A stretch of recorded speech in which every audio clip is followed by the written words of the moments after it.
my name is Phyllis. Welcome to my channel where I post tutorials for violin students following the RCM syllabus in Canada as well as the ABRSM syllabus. I have my ARCT diploma from the Royal Conservatory of Toronto in violin performance, and I've been teaching violin for almost 20 years.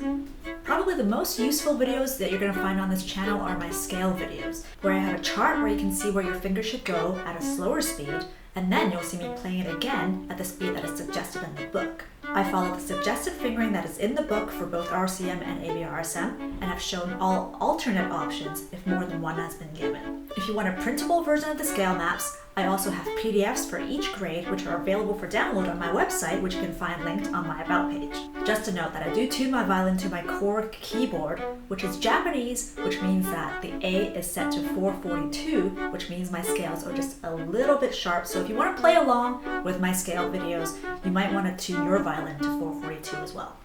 And as it can be a bit difficult to try to find all the videos for each grade, I've organized them on my website according to category and by grade. I tend to make videos and tutorials for only the pieces that my students are actually having trouble with, which is why you won't find tutorials for every single thing that's in the syllabus, and I've only got a couple of things for some grades. But if there is anything that you would like to see on the channel, please just feel free to get in touch and I'll try to put it on my list. I hope you find these videos helpful. They're there not to teach you how to play the violin, but to kind of supplement what you're already doing with your own teacher. If you like what I do, I don't make ad revenue from this channel. So if you like, you can support me by buying me a coffee on my website. Thanks!